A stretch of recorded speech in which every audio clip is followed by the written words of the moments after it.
Welcome back. David Heurtel in for Aaron and Natasha. Well, we've been talking about these anti-Semitic acts and violent acts to that effect here in Montreal.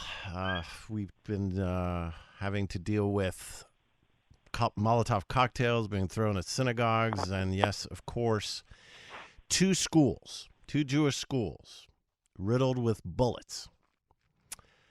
Those two schools are in the Côte-de-Neige, Notre-Dame-de-Grâce borough, and I wanted the take from someone who's right on the ground over there where these horrific acts occurred. Sonny Moroz is the councillor for that district in the Côte-de-Neige, Notre-Dame borough, and he joins us now. Sonny, thank you for your time this afternoon. Thank you, David, for inviting me, and I've been listening to the show in the afternoon, and some of the callers are very much examples of what I've been hearing from parents and concerned family members and, ordinary residents, not from any targeted community, that just want things to stop and are looking for solutions. So I appreciate the opportunity to talk about it. Well, tell me, Sonny, first of all, you yourself, I mean, you're from this community, you represent this community. What was your reaction to these barbaric acts? Yeah, well, there are three elected officials at the city level, but I'm the only one who sits at City Hall as a Jewish representative.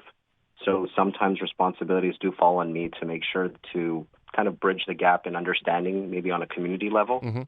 I do have to tell you that Federation, which is the main body in the community that's located on the corner of Côte St. Catherine and Westbury, they have that branch and their communication branch, which is CEJA.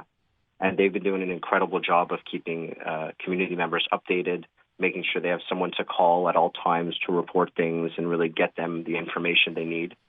And they've also been hiring people, staffers. I heard the number was as high as 70,000 already, but I'm sure if you look at individual synagogues and schools, you're going to see that number explode. And a lot of that coordination happens through their bodies when it comes to the more secular parts of the Jewish community. And I also want to mention the work of the Jewish Community Council, which is located next to MATA on Vizina and Décarie.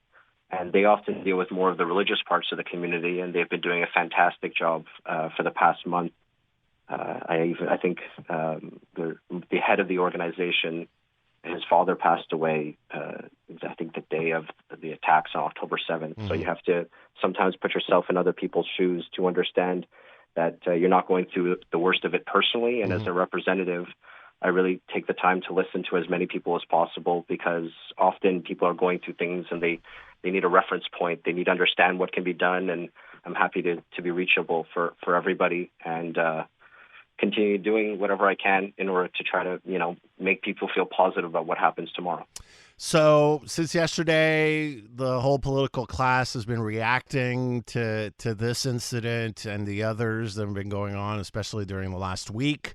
So federal government, the prime minister, the premier, we have the mayor of Montreal today, Dominique Leblanc, public security, François Bonnardel. But from your perspective, on the ground, the real people that live in Côte-de-Neige, from the community, I mean, what is the reaction there? Do they feel safe this evening? Well, I think it was Linda, one of your callers a while back, who said, we're not really expecting anyone to come to our defense personally, and we've always relied on an ability to, make sure that we feel safe within our community. So I do think more can be done in areas to really show that the law will be enforced to the full extent. I think sometimes it takes a clear statement in order to have the tensions calm down. And, earlier I think someone mentioned that, like, why is Montreal worse? Why are there so many events in Montreal? And I don't have an answer to that. I know that the SPVM has been fantastic, especially that first Friday, the day of rage, where a lot of Jewish community members were concerned about being targeted, specifically on Shabbat when they're not carrying their phones, the most religious people.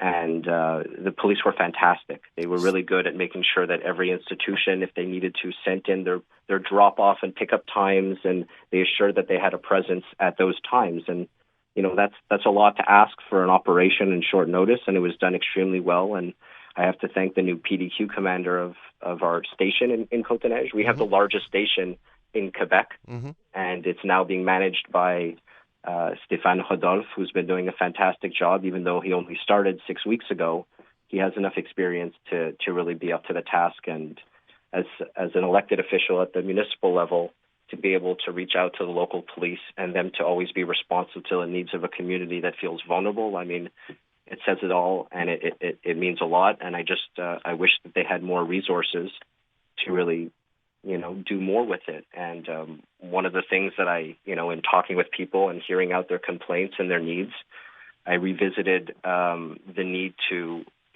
improve the mechanisms for reporting hate crimes.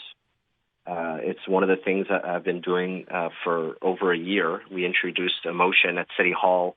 We presented one in October 2020, basically to allow the police to collect more data. I think I'm 33 years old, and I think my generation expects to be able to upload a picture or a video and include it in a report, even if they don't feel like it's a crime. They should be able to still have a place where that is documented, because we know that hate-motivated incidences are indicators for hate-motivated crime. And we need to start taking this kind of thing more seriously. And not to say that what's happening in Montreal is proof of that, but I do think that with more data and a better sense that we're collecting all the incidences so that people don't feel left out or that their lived experiences aren't expressed in the policy that's being presented to them. I agree with the provincial and federal levels that have said we need to, leave place for investigation, and it's important that the process goes through. But I'm also concerned about everything that isn't being said. And I see the statements from the mayor of Toronto recently, and went a lot further in assuring the community that feels at risk, all vulnerable communities. Let's be clear about that. I mean, there's been a rise of Islamophobia over the last month.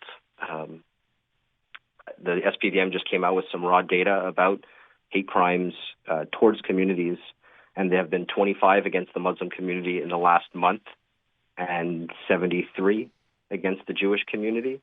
And those are not normal numbers. We shouldn't just scoff at them and say, things are being handled and we can continue with another month like this.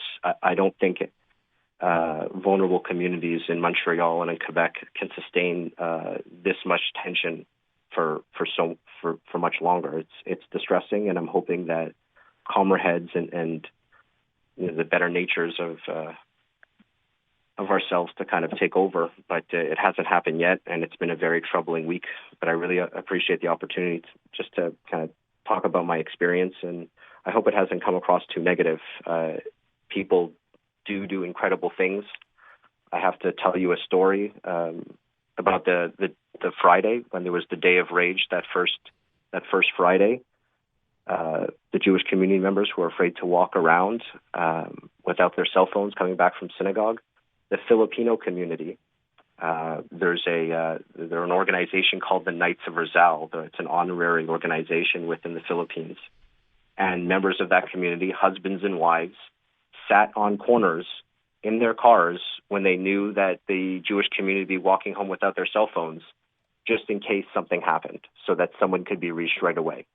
Not as a preventative, not as a way to get involved, but to be able to report things. And I hope it made a difference, just to make people feel better that the non-Jewish community members of Côte-des-Neiges are just as concerned about the attacks on the community, and we all feel the same way when gunshots are found on the doors of elementary schools. Sonny, thank you for taking the time to share your experience and that of your fellow constituents in Côte-des-Neiges NDG, and send them our best, will you? Thank you, David, and thanks for giving a place for a young man to fetch and for others to express themselves on a Friday. I hope you have a very good weekend. You too, my friend. Sonny Moroz, city councillor in the very Côte-des-Neiges NDG district where those two Jewish schools who were targeted by gunshots 2 nights ago. He represents that district and sharing his experience and the experience of his fellow constituents.